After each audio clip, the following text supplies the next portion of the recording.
En plein 152, Spinoza, cet esprit brillant et contestataire, mit la main sur un manuscrit hébraïque à la bibliothèque de la synagogue d'Amsterdam. Un manuscrit qui allait bouleverser sa compréhension, et par extension, la nôtre, du livre de la Genèse.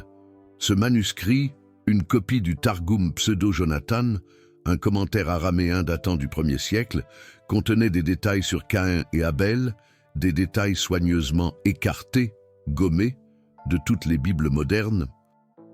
Et ces détails, attention, ils détruisent, ils anéantissent la narration que vous avez apprise, la narration officielle concernant le premier meurtre de l'humanité, car Caïn, selon ce texte, n'a pas tué Abel par simple jalousie. Non, il a tué Abel en légitime défense, et l'Église, l'institution, a caché cette vérité pendant 2000 ans. Aujourd'hui, vous allez découvrir la vraie histoire de Caïn et Abel. Et quand vous aurez terminé, croyez-moi, vous ne porterez plus jamais de jugement moral de la même manière. Jamais plus. Vous êtes-vous déjà demandé pourquoi Dieu a-t-il accepté l'offrande d'Abel et rejeté celle de Caïn? La Bible, la version que l'on connaît, n'explique rien. Elle se contente d'affirmer que Dieu a favorablement accueilli Abel et son offrande, mais pas Caïn et la sienne. Pourquoi? Caïn offrait les fruits de la terre. Abel, lui, offrait le premier-né de son troupeau. Les deux ont offert le meilleur qu'ils avaient. Alors, pourquoi cette discrimination? Cette injustice flagrante? La réponse officielle de l'Église, la réponse que l'on nous sert depuis des siècles, c'est que Dieu connaissait le cœur de Caïn, que Caïn offrait son sacrifice avec de mauvaises intentions. Mais, attention, cela n'est pas écrit dans le texte. C'est une interprétation, une invention, ajoutée des siècles plus tard.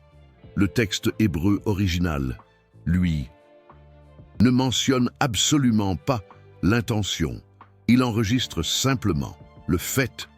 Dieu a accepté Abel, Dieu a rejeté Caïn, sans aucune explication. Mais le Targum Pseudo-Jonathan, lui, explique, et l'explication est plus que troublante, elle est révélatrice. Il dit que Caïn et Abel ont fait leurs offrandes le même jour, le jour de l'équinoxe de printemps, un moment astronomiquement significatif. Et ce jour-là, ils n'ont pas seulement offert des sacrifices. Ils se sont disputés le titre d'héritier spirituel d'Adam. La question était de savoir qui aurait l'autorité sur l'humanité. Et la dispute n'a pas été résolue par Dieu. Elle a été résolue par tirage au sort, un procédé courant dans l'Antiquité pour les décisions importantes, et Abel a gagné le tirage au sort, non pas par mérite, mais par hasard, pur hasard. Et cette victoire a donné à Abel une autorité religieuse, le droit de faire des sacrifices au nom de toute la famille. Caïn, en tant que premier-né, avait l'autorité politique, mais Abel, par tirage au sort, a gagné l'autorité spirituelle. Et voici le problème, le nœud de l'affaire. Abel a utilisé cette autorité pour humilier Caïn publiquement. Le Targum dit qu'après le tirage au sort, Abel s'est moqué de Caïn. Il lui a dit « Tu vois, Dieu m'a choisi, moi, pas toi. Tes offrandes sont rejetées parce que tu es inférieur. » Et Caïn a répondu « Il n'existe pas de jugement divin, il n'existe pas de juge. Le monde n'a pas été créé avec miséricorde.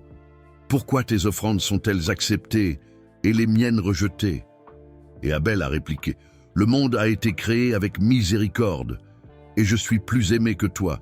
C'est pourquoi mes offrandes sont acceptées. » Et cette déclaration de supériorité morale a été l'élément déclencheur, le point de non-retour qui a conduit à la confrontation, parce que ce n'était pas de l'envie, c'était de l'injustice.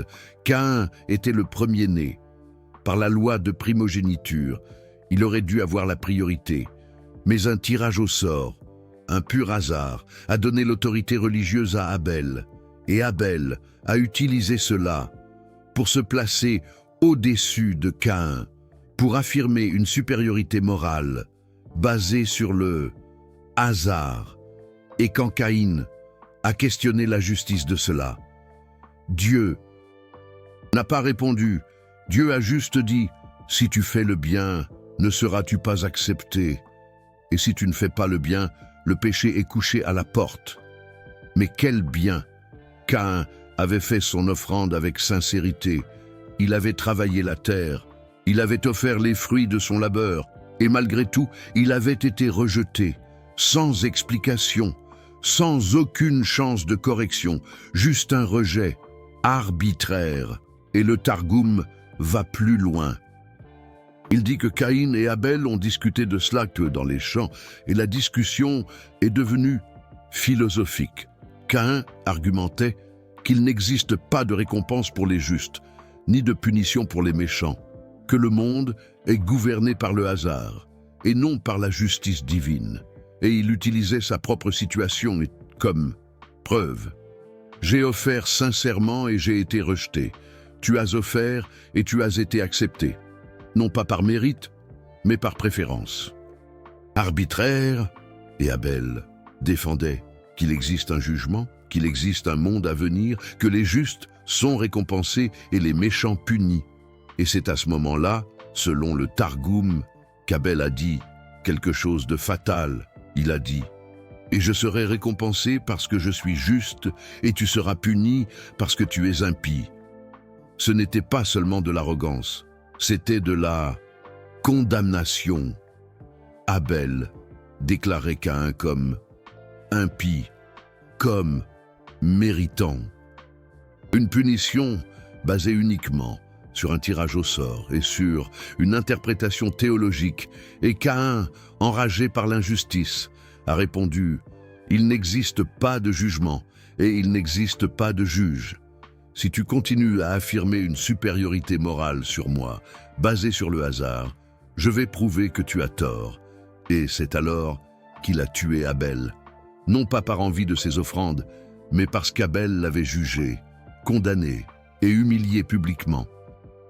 Basé sur une préférence divine arbitraire que Caïn ne parvenait ni à comprendre ni à accepter, Spinoza aperçut quelque chose de crucial dans cette narration, que le problème n'était pas Caïn, mais le système de jugement moral, basé sur une préférence divine inexplicable, parce que si Dieu accepte une offrande et en rejette une autre, sans critères clairs, sans possibilité de correction, sans explication rationnelle, alors la moralité devient arbitraire. Et si la moralité est arbitraire, alors le jugement moral est injuste. Et c'est exactement ce que Caïn a argumenté. Il ne rejetait pas la moralité, il rejetait la moralité arbitraire, la moralité basée sur une préférence inexplicable au lieu de principes compréhensibles. Et l'Église a détesté cette interprétation parce qu'elle place la faute sur Dieu et non sur Caïn.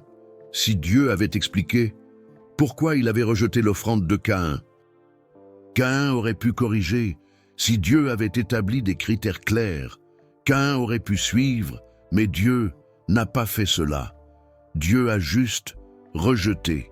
Et quand Caïn a questionné, Dieu a donné une réponse vague sur le péché couché à la porte, sans spécifier quel péché, sans donner d'orientation claire. Et alors Caïn, frustré par l'injustice et humilié par son frère, qui utilisait un faveur divine arbitraire comme une arme morale, a réagi avec violence. Mais il y a plus. Le texte hébreu de Genèse 4:8 présente une anomalie que toutes les traductions modernes cachent. En hébreu, le verset dit « Et Caïn dit à Abel son frère, et il arriva que lorsqu'ils étaient dans le champ, Caïn se leva contre Abel et le tua. » Mais la phrase « Et Caïn dit à Abel » est incomplète. Elle ne dit pas ce que Caïn a dit c'est une ellipse intentionnelle et les traducteurs modernes, supprimant simplement la phrase ou ajoutent entre crochets « allons au champ ». Mais le Targum pseudo-Jonathan, lui, préserve ce qui a été dit, et c'est exactement le débat théologique que je viens de décrire sur le jugement, la justice, le monde à venir et le mérite versus le hasard. Alors, la narration complète est celle-ci. Caïn et Abel se sont disputés l'autorité. Abel a gagné par tirage au sort. Il a utilisé cette victoire. Pour se placer moralement supérieur, Caïn a questionné la justice d'un jugement basé sur le hasard. Abel a affirmé que Dieu juge justement et que Caïn était impie. Caïn a argumenté que si le jugement est juste, alors le hasard ne devrait pas déterminer la valeur morale. Abel a insisté sur sa supériorité. Et Caïn, incapable de supporter l'injustice d'être condamné par le hasard, a tué le frère qui le jugeait. Ce n'est pas de l'envie, c'est de la révolte. C'est une révolte contre une injustice systémique déguisée en volonté divine. Et Spinoza l'a vu clairement dans son traité théologico-politique. Il a écrit que les récits bibliques avaient été édités pour enseigner l'obéissance et non la vérité, que des détails gênants avaient été supprimés, que les personnages avaient été simplifiés en méchants et en héros, et que le but était le contrôle moral et non la compréhension rationnelle. Et l'histoire de Caïn est l'exemple parfait. Ils ont transformé un homme qui remettait en question l'injustice en un symbole du mal. Ils ont transformé un meurtre en légitime défense, en meurtre par envie. Et ils l'ont fait en supprimant tout le contexte qui expliquerait pourquoi Caïn a agi. Mais pourquoi l'Église a-t-elle fait cela? Pourquoi cacher la vraie histoire? Parce que la vraie histoire enseigne quelque chose de dangereux. Que remettre en question une autorité morale arbitraire est légitime, qu'un jugement sans critères rationnels est injuste, qu'un rejet divin inexpliqué crée un ressentiment justifié, et que la violence peut être une réponse à une injustice systémique. Et l'Église ne veut pas que vous pensiez ainsi. L'Église veut que vous acceptiez le jugement divin sans remettre en question, que vous croyiez que Dieu a le droit d'accepter certains et de rejeter d'autres sans explication, et que votre seule option est la soumission et non le questionnement. Alors ils ont créé le récit simple, Caïn envieux, Abel innocent, Dieu juste, fin de l'histoire. Et pendant 2000 ans, ce récit a fonctionné, jusqu'à ce que des gens comme Spinoza commencent à lire les textes originaux, à comparer les manuscrits, à percevoir les omissions et à reconstruire ce qui avait été caché. Et ce qui a été caché change tout. Parce que si Caïn avait raison de remettre en question un jugement arbitraire, alors la morale chrétienne, basée sur un jugement divin arbitraire, est problématique. Et si Abel était arrogant et utilisait la faveur divine comme une arme morale, alors il n'était pas innocent.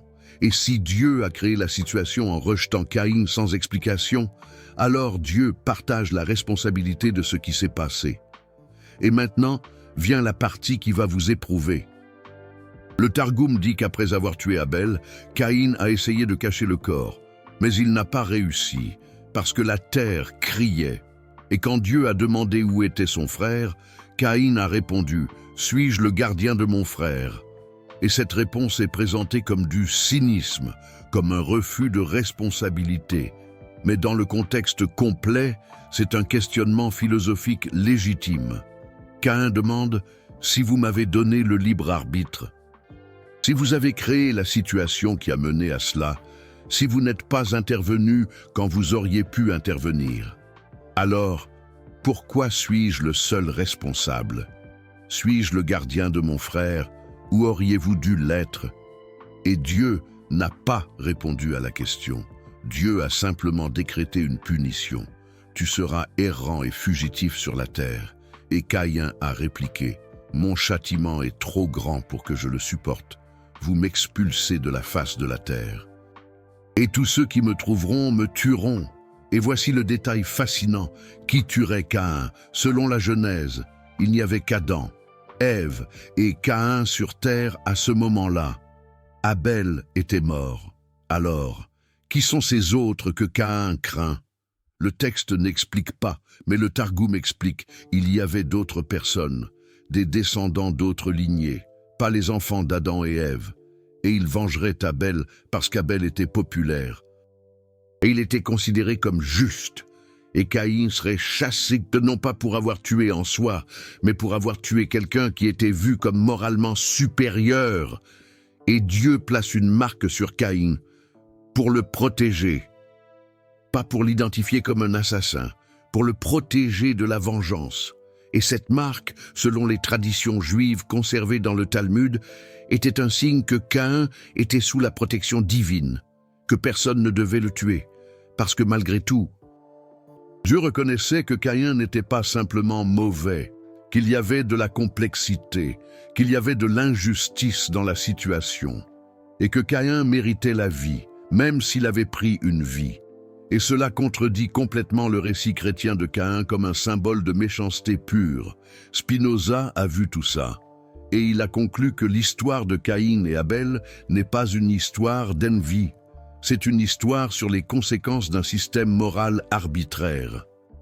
Sur ce qui arrive quand l'autorité est basée sur le hasard plutôt que sur le mérite, quand le jugement est inexplicable plutôt que rationnel, quand les gens sont déclarés supérieurs ou inférieurs sans critères clairs, et quand le questionnement de cette arbitrarité est puni au lieu d'être répondu.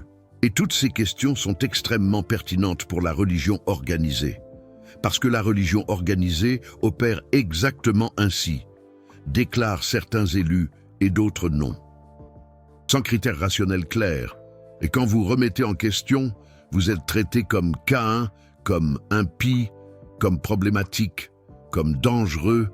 Et voici ce qui a changé dans la vie de Spinoza quand il a compris cela. Il a arrêté d'accepter le jugement moral arbitraire. Il a arrêté de croire que Dieu ou l'Église avaient le droit de déclarer des personnes supérieures ou inférieures sans justification rationnelle. Et il a commencé à construire un système éthique basé sur la raison, et non sur une révélation arbitraire. Un système où le bien et le mal sont déterminés par des conséquences compréhensibles, et non par une préférence divine inexpliquée. Et cela l'a rendu hérétique. Parce qu'un hérétique n'est pas celui qui a tort. Un hérétique est celui qui remet en question la base du système de jugement moral de l'Église. Et quand vous comprenez la vraie histoire de Caïn, vous devenez aussi hérétique. Parce que vous commencez à questionner pourquoi certaines personnes naissent dans des familles riches et d'autres dans des familles pauvres, par hasard ou par jugement divin. Si c'est un jugement divin, quel est le critère?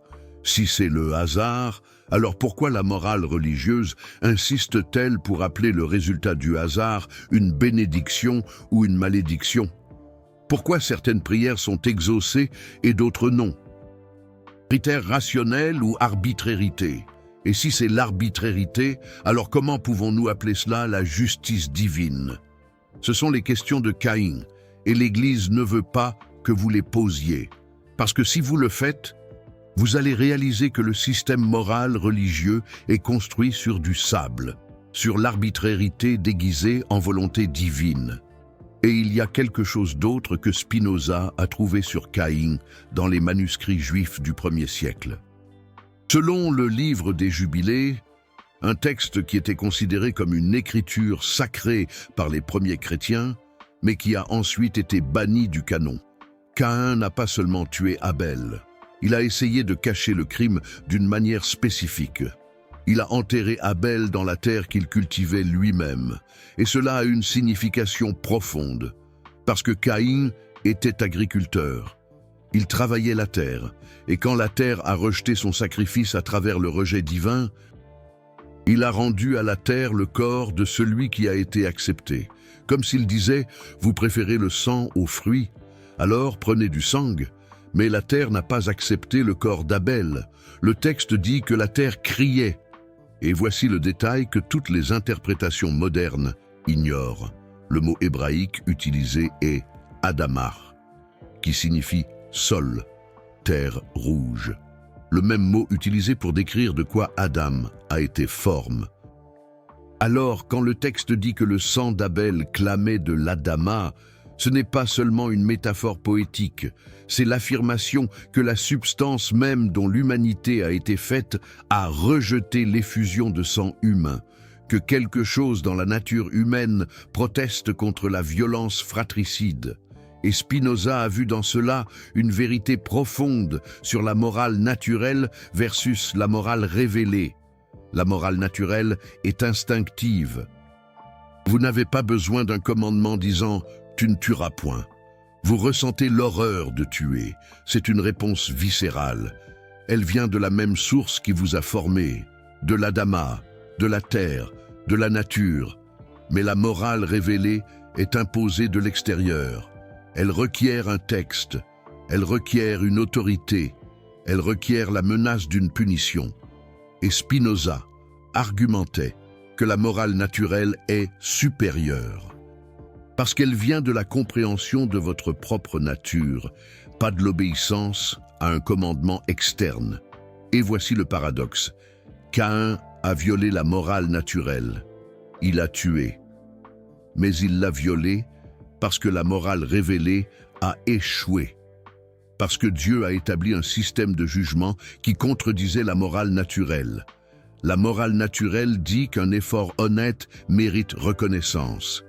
Caïn a travaillé, il a offert des fruits, il espérait l'acceptation, morale naturelle. Mais la morale révélée a dit « ton effort est rejeté, sans raison, obéis simplement ».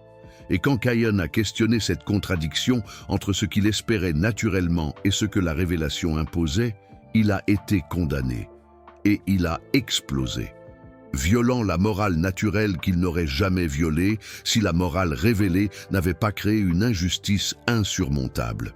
Il y a plus. Le Targum préserve un détail sur ce qui s'est passé après que Caïn ait tué Abel. Il dit que Caïn ne savait pas quoi faire du corps, parce que la mort était un concept nouveau. Abel était le premier humain à mourir, et Caïn ne comprenait pas ce que cela signifiait. Il espérait qu'Abel se relèverait, qu'il se rétablirait, mais Abel restait immobile, et c'est alors que Caïn a réalisé l'irréversibilité de ce qu'il avait fait. Et selon le Targum, c'est alors qu'il a vraiment ressenti le remords.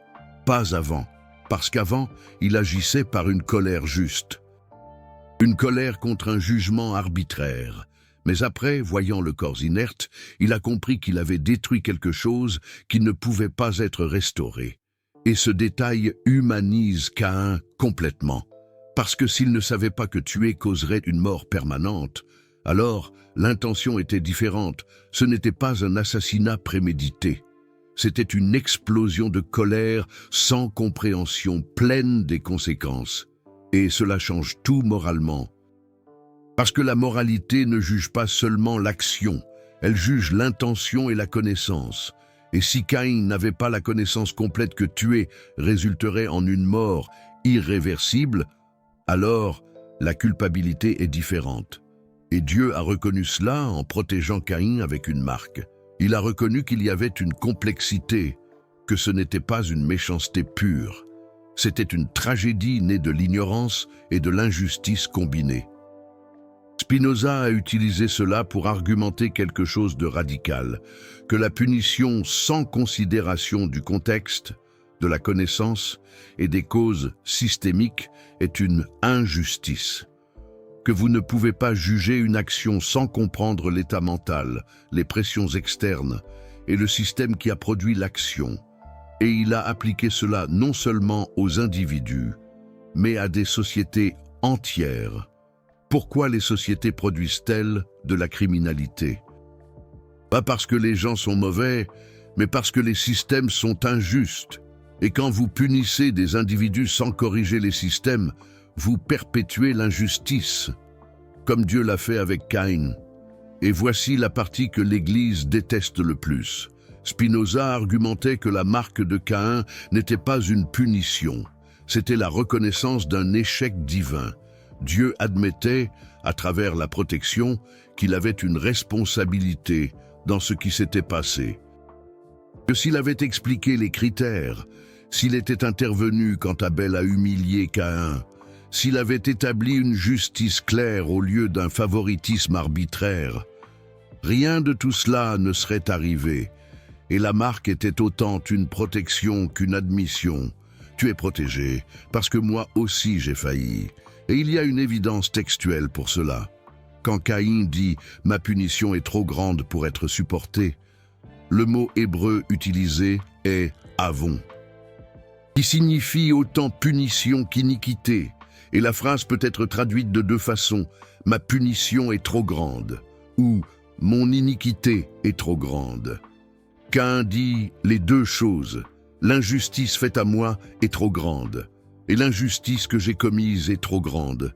Les deux sont des vérités simultanées, et Dieu ne le corrige pas. Dieu accepte les deux, et il protège.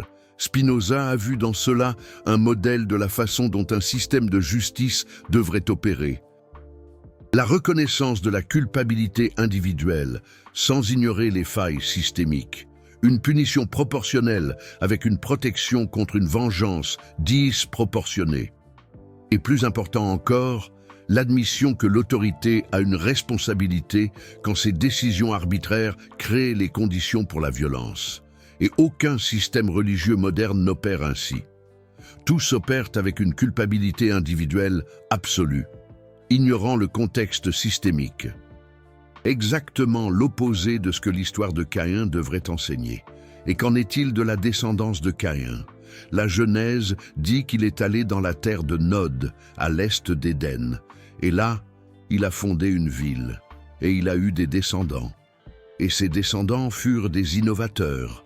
Jabal a créé l'habitation mobile, Jubal a créé les instruments de musique, Tubal-Caïn était forgeron. L'innovation technologique, l'art, la métallurgie, tout vient de la lignée de Caïn. Tandis que la lignée de Seth, le troisième fils d'Adam qui a remplacé Abel, est décrite seulement comme religieuse, ils ont invoqué le nom de l'Éternel, sans innovation, sans créativité, seulement l'adoration. Et Spinoza a perçu le schéma. Ceux qui questionnent créent, ceux qui suivent adorent. Caïn a questionné. Il a été rejeté, il a été marqué, et sa lignée a créé la civilisation. Seth a obéi, il a été accepté, et sa lignée a créé la religion. Et l'histoire humaine est le conflit entre ces deux lignées, entre celui qui crée à travers le questionnement, et celui qui contrôle à travers l'adoration. Et l'Église a toujours été du côté de Seth, condamnant les fils de Caïn, supprimant l'innovation qui menace le dogme, persécutant les créateurs qui questionnent l'autorité religieuse. Et vous pouvez voir cela dans toute l'histoire. Galilée a questionné, il a été condamné. Darwin a questionné, il a été attaqué. Spinoza a questionné, il a été excommunié. Toujours le même schéma. Les innovateurs sont les fils de Caïn. Et l'Église les traite comme des assassins. Parce que questionner le dogme est, pour l'Église, tuer la vérité révélée.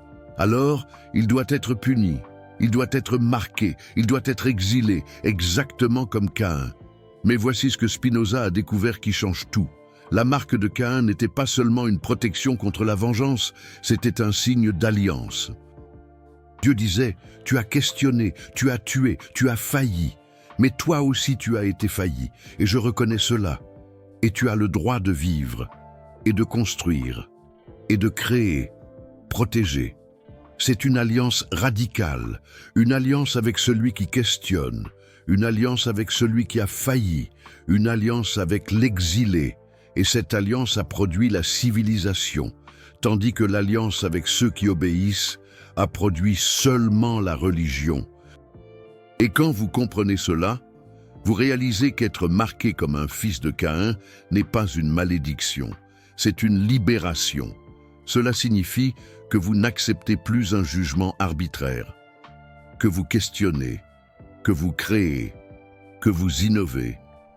Et oui, que vous pouvez faillir, drastiquement. Mais une faillite avec conscience est meilleure qu'une obéissance sans compréhension. Parce que la faillite enseigne. L'obéissance ne fait que perpétuer.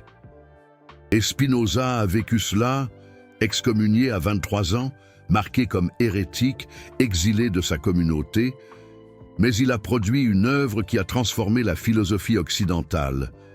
L'éthique, le traité théologico-politique, le traité de la réforme de l'entendement, des œuvres qui ont enseigné que la morale vient de la raison, pas de la révélation, que le jugement vient de la compréhension des causes, pas de l'obéissance à des commandements, et que les humains ont le droit de questionner toute autorité qui juge arbitrairement. Tout cela découle d'une compréhension profonde de l'histoire de Caïn. Et l'application pratique pour votre vie est claire. Arrêtez d'accepter un jugement sans justification. Quand l'Église dit que vous êtes pécheur, demandez quel péché, quels critères. Quand la société dit que vous êtes un échec, demandez un échec selon quelles normes, défini par qui. Quand une autorité dit obéissez, demandez pourquoi, avec quelle justification rationnelle. Ce sont les questions de Caïn, et ce sont des questions qui libèrent. Parce que quand vous questionnez, vous découvrez que la majorité des jugements qui vous limitent sont arbitraires. Ils n'ont aucune base rationnelle. Ils sont imposés par des autorités qui se bénéficient de votre soumission. Et quand vous rejetez un jugement arbitraire, vous vous libérez pour créer, pour innover, pour vivre selon la raison plutôt que selon un dogme, exactement comme Spinoza l'a enseigné, exactement comme l'histoire véritable de Caïn le révèle. Et cela a des conséquences pratiques immédiates. Quand vous arrêtez de chercher l'approbation de systèmes arbitraires, vous gagnez du temps et de l'énergie pour construire selon vos propres critères rationnels. Quand vous arrêtez de concourir pour des faveurs divines qui sont distribuées par hasard, vous vous concentrez sur le développement de capacités réelles qui produisent des résultats tangibles. Et quand vous arrêtez d'accepter la culpabilité pour des failles systémiques, vous dirigez vos efforts vers la correction des systèmes plutôt que de simplement vous auto-flageller. C'est la sagesse pratique qui découle d'une compréhension correcte de l'histoire de Caïn, une sagesse qui transforme la façon dont vous vivez chaque jour. Et il y a quelque chose de plus que Spinoza a découvert. Il a trouvé des références dans des textes rabbiniques du IIe siècle qui disent que Caïn n'était pas le seul à questionner un jugement divin arbitraire, qu'il existait toute une tradition de questionneurs, des personnes qui demandaient pourquoi les justes souffrent et les impies prospèrent, pourquoi les innocents meurent jeunes et les cruels vivent longtemps. Et ces personnes étaient appelées les fils de Caïn. Non parce qu'ils tuaient, mais parce qu'ils questionnaient. Et l'Église a délibérément confondu le questionnement avec la méchanceté, transformant un doute légitime en péché, et a utilisé l'histoire de Caïn comme un avertissement. Si vous questionnez le jugement divin comme Caïn l'a questionné, vous deviendrez un assassin comme Caïn l'est devenu. Mais cette logique est fausse. Questionner l'injustice ne mène pas à la violence. L'injustice non répondue mène à la violence. Caïn a tué parce qu'Abel l'a jugé injustement et que Dieu n'a pas corrigé l'injustice. Si Dieu avait expliqué le critère d'acceptation des offrandes, Caïn aurait compris. Si Abel avait traité Caïn avec égalité plutôt qu'avec supériorité, il n'y aurait pas eu de conflit, mais ni Dieu n'a expliqué ni Abel n'a eu d'humilité. Et Caïn, confronté à un jugement arbitraire et à une arrogance basée sur une faveur divine inexplicable, a explosé. Et la leçon ne devrait pas être « ne questionne pas comme Caïn », Elle devrait être « ne crée pas de systèmes moraux arbitraires qui amènent les gens à se sentir injustement jugés ». Spinoza a appliqué cela à sa propre situation. En 1666, il a été excommunié de la synagogue d'Amsterdam. Le hérem, l'excommunication, a été prononcé sans que Spinoza ait eu la possibilité de se défendre, sans critère clair de ce qu'il avait fait de mal, seulement des accusations vagues d'hérésie. Et quand il a demandé qu'on lui explique spécifiquement quel enseignement de lui était problématique, il a été ignoré, seulement condamné. Et Spinoza a vu le parallèle. Il était Caïn, faisant des offrandes sincères de pensée rationnelle, et étant rejeté arbitrairement, et ensuite étant condamné pour avoir questionné le rejet. Et il a refusé d'accepter cela, pas avec violence, mais avec la continuation de son travail philosophique. Prouvant que le questionnement n'est pas de la méchanceté, c'est la recherche de la vérité. Et voici ce que cela change dans votre vie. Quand vous comprenez que Caïn n'était pas simplement mauvais, vous arrêtez d'accepter des narrations simplistes sur le bien et le mal. Vous commencez à demander quel est le contexte, quelles étaient les pressions, quelle était l'injustice systémique. Et vous réalisez que la plupart des gens que la société étiquette comme mauvais sont des gens qui ont réagi à une injustice. Je ne dis pas que la violence est justifiée. Je dis que la violence arrive rarement sans cause. Et la cause est généralement une injustice non corrigée, un jugement arbitraire, et des systèmes qui privilégient les uns et oppriment les autres sans critères rationnels. Et vous commencez à voir ces schémas partout. Pourquoi les personnes pauvres commettent-elles plus de crimes? Non parce qu'elles sont moralement inférieures, mais parce qu'elles vivent dans des systèmes qui les jugent inférieures, leur refusent des opportunités et ensuite les condamnent pour avoir réagi à l'injustice de leur situation. Pourquoi les minorités sont-elles incarcérées de manière disproportionnée? Non parce qu'elles sont plus criminelles, mais parce que le système de justice les juge plus sévèrement pour le même comportement que les majoritaires exhibent. Et quand vous pointez cela du doigt, vous êtes traité comme Caïn, comme problématique, comme quelqu'un qui défend la méchanceté. Mais vous ne défendez pas la méchanceté. Vous questionnez le système de jugement moral qui crée la méchanceté en jugeant arbitrairement. Spinoza a appelé cela la compréhension plutôt que le jugement. Il a dit que la tâche du philosophe n'est pas de juger les comportements comme bons ou mauvais, c'est de comprendre les causes nécessaires qui mènent à ces comportements. Et quand vous comprenez les causes, vous réalisez que le jugement moral simpliste est inutile, parce que personne n'agit sans raison. Tout comportement a une cause. Et si la cause est une injustice systémique, alors le problème n'est pas le comportement individuel. C'est le système qui crée l'injustice.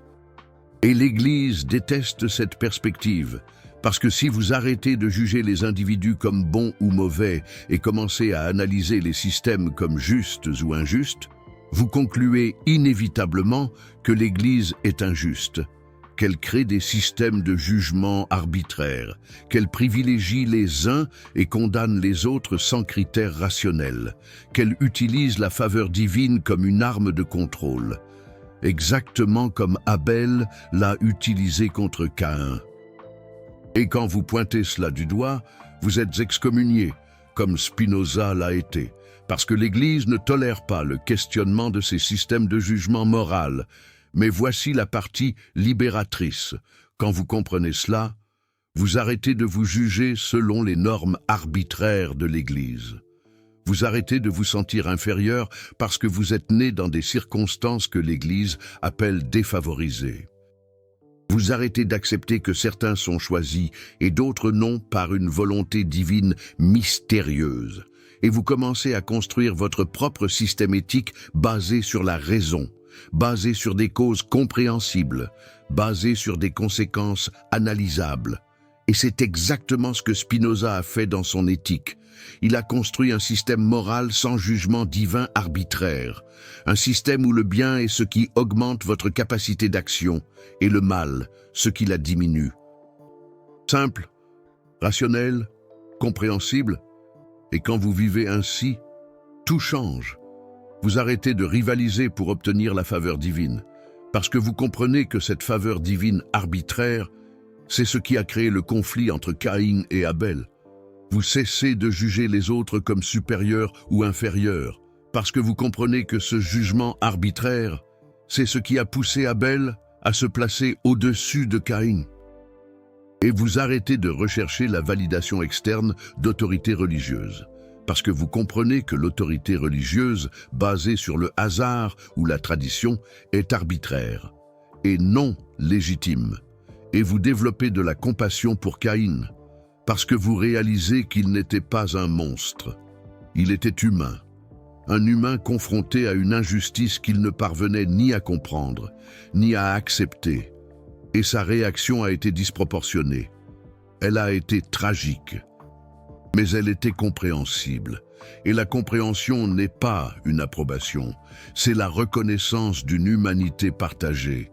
C'est l'admission que, dans des circonstances similaires, avec des pressions similaires, vous pourriez réagir de la même manière. Et ça ne fait pas de vous une mauvaise personne, ça fait de vous un être humain. Et l'humanité est plus complexe que les narrations simplistes du bien contre le mal ne le permettent. Comme le démontre Spinoza, vous venez de découvrir quelque chose que l'Église a caché pendant 2000 ans, la véritable histoire de Caïn et Abel. L'histoire de la façon dont le jugement moral arbitraire crée le conflit, de la façon dont la faveur divine inexplicable devient une arme d'oppression, de la façon dont le questionnement légitime est transformé en symbole de malédiction. Et Spinoza a tout risqué pour révéler cela.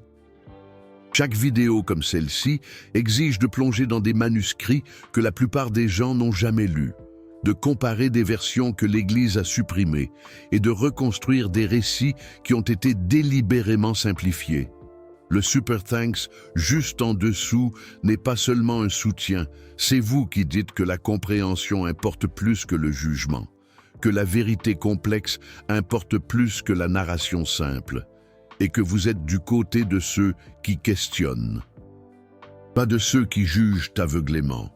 Spinoza aurait été d'accord. Et maintenant, une question directe. Avez-vous déjà été jugé arbitrairement? Avez-vous déjà eu le sentiment d'avoir été condamné sans critères clairs? Avez-vous déjà questionné pourquoi certaines personnes reçoivent une faveur et d'autres non? Si oui, vous êtes un enfant de Caïn, non pas parce que vous tuez, mais parce que vous questionnez. Et le monde a besoin de plus d'enfants de Caïn. Plus de personnes qui demandent pourquoi, plus de personnes qui n'acceptent pas le jugement sans justification, plus de personnes qui construisent une éthique basée sur la raison, pas sur une révélation arbitraire. Commentez si vous vous identifiez à Caïn, si vous avez déjà ressenti l'injustice d'être jugé selon des normes qui n'ont aucun sens, et si vous connaissez quelqu'un qui est piégé dans un jugement religieux arbitraire, marquez cette personne. Parce qu'une information comme celle-ci libère, et si vous avez trouvé ceci, ce n'est pas un accident, c'est la reconnaissance d'un esprit questionneur, un esprit que Spinoza aurait admiré,